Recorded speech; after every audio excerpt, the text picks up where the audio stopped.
नमस्ते प्यारे विद्यार्थियों, एक बार फिर से आप सभी का स्वागत है हमारी कक्षा में। हम काव्य रीति का अध्ययन कर रहे हैं और हमारी पिछली कक्षा में हमने वैदर्भी रीति की बात की थी और हमारी आज की कक्षा में इस कक्षा में हम बात कर रहे हैं गौड़ी रीति की। तो जैसा कि आप जानते हैं कि रीति 3 प्रकार की होती है, वैदर्भी रीति, गौड़ी रीति और पांचाली रीति।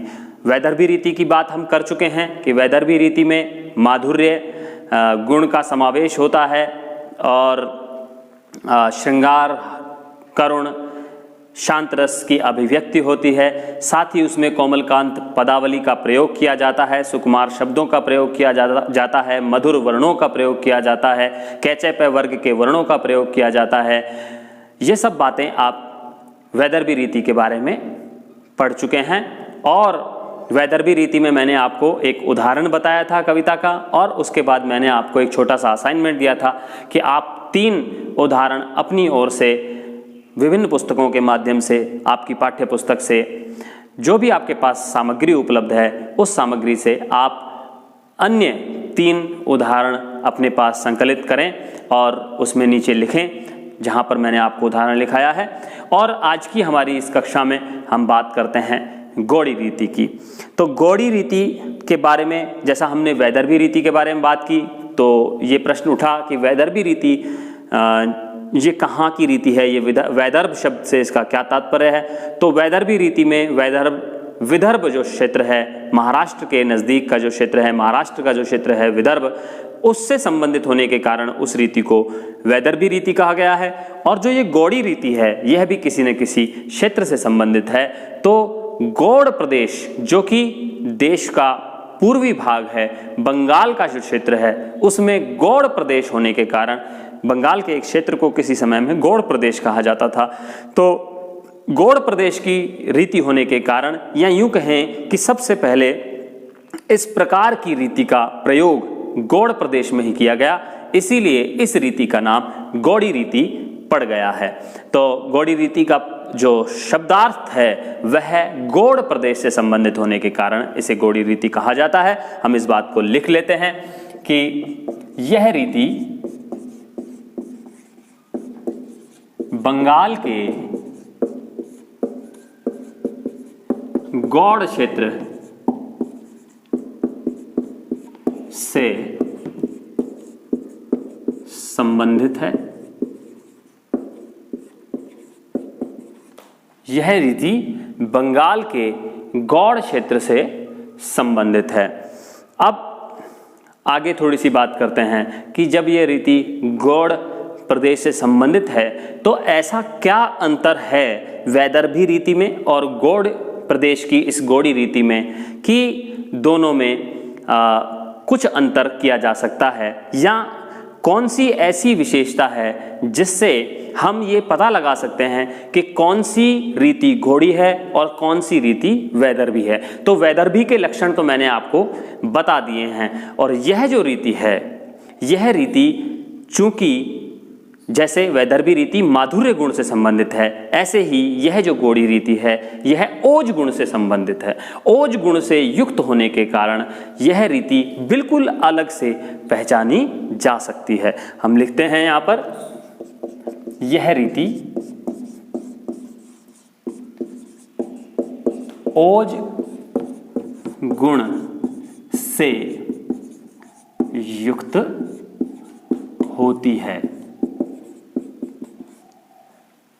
यह रीति ओज गुण से युक्त होती है। वैदर्भी रीति माधुर्य गुण से युक्त होती है, तो यह रीति ओज गुण से युक्त होती है। यानी कि जो ओजस्वी रचनाएं हम पढ़ने को मिलती हैं हमारी कविताओं के रूप में, तो वो जो कविताएं हैं ओजस्वी भावों की, अब वो वीर रस की हो सकती हैं, वह रौद्र रस की हो सकती हैं, वह भयानक रस की हो सकती हैं। तो इस प्रकार की ऐसी शब्दावली से युक्त रचनाएं जो ओजस्वी भावों को व्यक्त करने में समर्थ हों, सक्षम हों, ऐसी रचनाएं ओज गुण की रचनाएं कहलाती हैं और ओज गुण की रचनाओं में गौड़ी रीति का प्रयोग किया जाता है।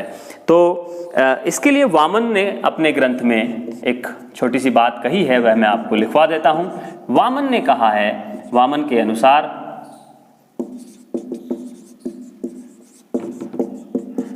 अनुसार ओज है कांतिमयी, ओज है कांतिमयी, गौड़ीय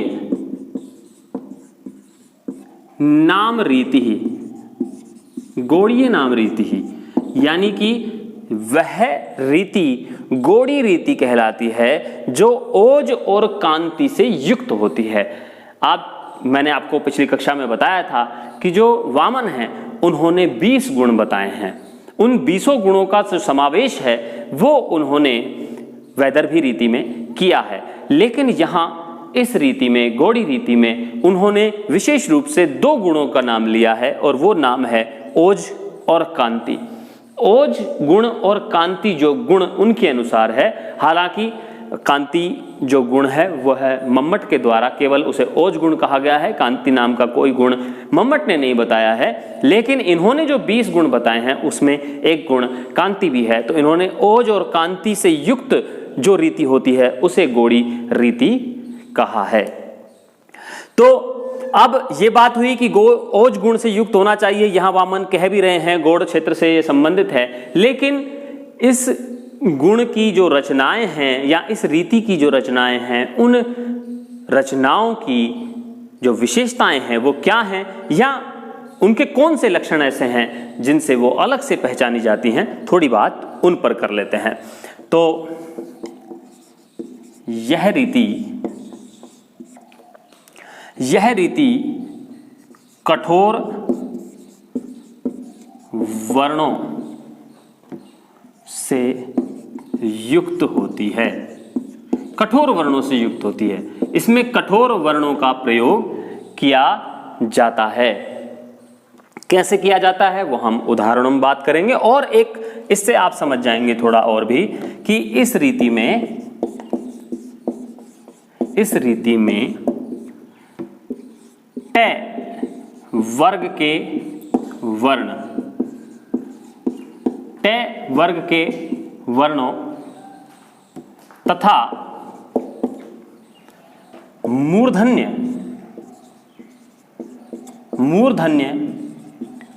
ध्वनियों का प्रयोग होता है,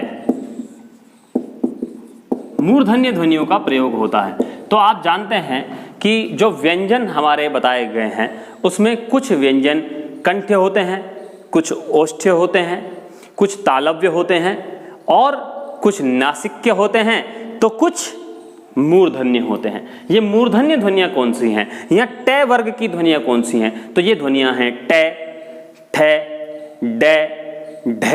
तो ये जो ध्वनियां हैं ये कठोर वर्णों के अंतर्गत आती हैं, ट वर्ग के वर्णों के अंतर्गत आती हैं, और इन ध्वनियों को मूर्धन्य ध्वनियां कहा जाता है। तो जिस रचना में मूर्धन्य ध्वनियां आ जाती हैं वहां पर उनकी प्रकृति ओज गुण से युक्त हो जाती है या गौड़ी रीति से जुड़ जाती है। यदि ऐसी रीति का प्रयोग करते हुए यदि आप श्रृंगार की बात कहेंगे तो वैसा प्रभाव उत्पन्न नहीं होगा, क्योंकि श्रृंगार की बात कहने के लिए आपको माधुर्य गुण को अभिव्यक्त करना पड़ेगा, और माधुर्य गुण को अभिव्यक्त करने के लिए आपको कोमलकांत पदावली का प्रयोग करना पड़ेगा, जो कि वैदर्भी रीति से जुड़ी हुई है। लेकिन यहां पर चूंकि आपको ओजस्वी भावों की अभिव्यक्ति करनी है, तो इसीलिए आपके द्वारा यहां पर गौड़ी रीति का प्रयोग किया जाता है। और गौड़ी रीति का प्रयोग करने का तात्पर्य है कि आपको ऐसे वर्णों का प्रयोग करना होगा जो कठोर होंगे, जिनमें ट, ठ, ड, ढ, ण आदि जो ट वर्ग के वर्ण हैं या मूर्धन्य ध्वनियों का प्रयोग किया जा रहा हो। आगे बात करते हैं। इस रीति में संयुक्ताक्षरों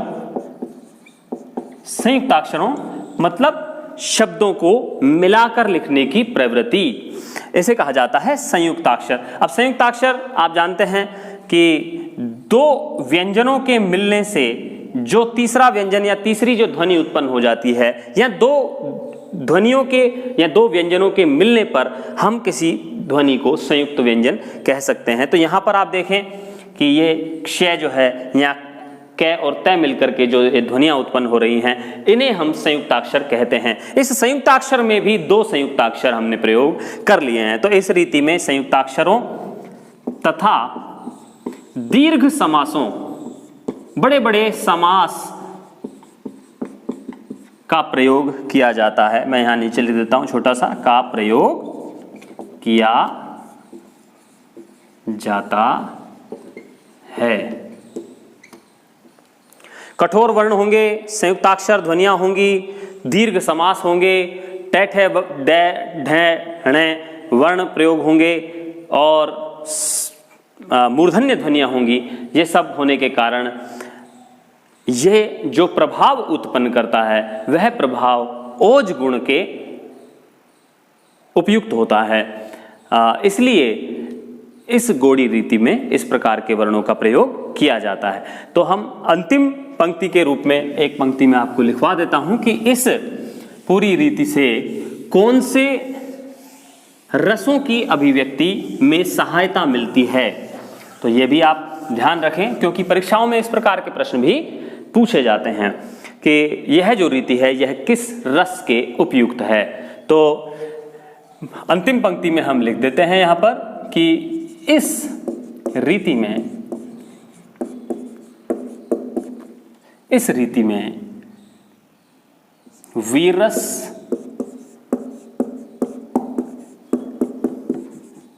रौद्र रस, विभत्स रस, आदि की अभिव्यक्ति होती है। यानी कि जो इन रसों की रचनाएं हैं उनमें गोड़ी रीति के जो नियम हैं, जो लक्षण हैं, उनका पालन करना आवश्यक होता है। यदि ऐसा नहीं होगा तो फिर वह रचना वैसा प्रभाव उत्पन्न नहीं कर पाती है। एक एग्जाम्पल हम लिख लेते हैं यहाँ पर, एक उदाहरण की बात कर लेते हैं। कोई एक उदाहरण जैसे हम बात करते हैं, बहुत अच्छा उदाहरण है जयशंकर प्रसाद की रचना चंद्रगुप्त, जो उनका नाटक है, उसमें एक गीत है, ये एक आह्वान गीत है। इस गीत की बात हम करते हैं। हिमाद्री तुंग श्रृंग से, हिमाद्री तुंग श्रृंग से प्रबुद्ध शुद्ध भारती, प्रबुद्ध शुद्ध भारती, स्वयं प्रभा समुज्ज्वला, स्वतंत्रता पुकारती। मैं इतना ही लिख रहा हूं, आगे और भी है। अमृत्य वीर पुत्र हो, दृढ़ प्रतिज्ञ सोच लो, प्रशस्त पुण्य पंथ है, बढ़े चलो। तो ये एक आह्वान गीत है। आप यहां देखें ध्यान से कि यहां पर देखिए समासों का प्रयोग देखिए आप। हिमाद्री, प्रबुद्ध, समुज्ज्वला, स्वयं प्रभा, स्वतंत्रता, ये सारे शब्द जो हैं ये शब्द सामासिक शब्द हैं, इनमें समासों का प्रयोग हुआ है। साथ ही आप देखें कि जो इसकी दूसरी एक विशेषता मैंने बताई थी, इसमें संयुक्त अक्षरों का प्रयोग होता है। तो आप देखें हिमाद्री में संयुक्त अक्षर है, श्रृंग में संयुक्त अक्षर है, प्रबुद्ध में, शुद्ध में, समुज्ज्वल में, प्रभा में, स्वतंत्रता में, स्व में भी और त्रय में भी, ये सारे यहाँ पर संयुक्त अक्षरों का प्रयोग भी हुआ है। तो इस प्रकार जब हमें किसी काव्य रचना के माध्यम से ओजस्वी भावों की अभिव्यक्ति करनी हो, या हमें वीर रस, रौद्र रस, विभत्स रस आदि रसों का भाव अधिक प्रकट करना हो, तो वहाँ पर गौड़ी रीति का प्रयोग किया जाता है। इस रीति में बड़े समास होते हैं, संयुक्ताक्षरों का प्रयोग होता है, मूर्धन्य ध्वनियाँ होती हैं, कठोर वर्णों का प्रयोग होता है और ओज गुण की अभिव्यंजना होती है। यही कारण है कि इस रीति को परुषावृत्ति कहा है। आचार्य मम्मट ने अपने ग्रंथ काव्य प्रकाश में इस रीति को वृत्ति कहा है। कौन सी वृत्ति? परुषावृत्ति। परुष का मतलब होता है कठोर। तो मैं आशा करता हूं आप आज की कक्षा का आपने बड़ा लाभ उठाया होगा, आपको बड़ा अच्छा लगा होगा आज की कक्षा के बाद। यहाँ भी मेरा आपसे एक छोटा सा निवेदन है कि आप अपने पास मैंने तो आपको एक उदाहरण बता दिया है, क्योंकि एक ऑनलाइन कक्षा में 3-3, 4-4 उदाहरण बताने का कोई बहुत ज़्यादा कोई अच्छा नहीं माना जा सकता उसको। तो मैंने आपको एक उदाहरण बता दिया है, आप 2-3 उदाहरण अपने पास लिख लें, 3 उदाहरण आप अपने पास एक असाइनमेंट की तरह से लिख लें। और जब हमारी कक्षाएं जब नियमित रूप से चल जाएंगी तो ये सारी चीज़ें मैं आपसे कक्षा में देखूंगा। तो जितने भी लोग इसको देख रहे हैं, कृपा करके वो अपने पास नोट्स बनाते जाएं और 3-3 उदाहरण अपने पास से भी आप लिख लें अपनी पुस्तकों की सहायता से। आज की हमारी कक्षा में मैं आपसे विदा चाहता हूं। बहुत बहुत धन्यवाद, शुक्रिया।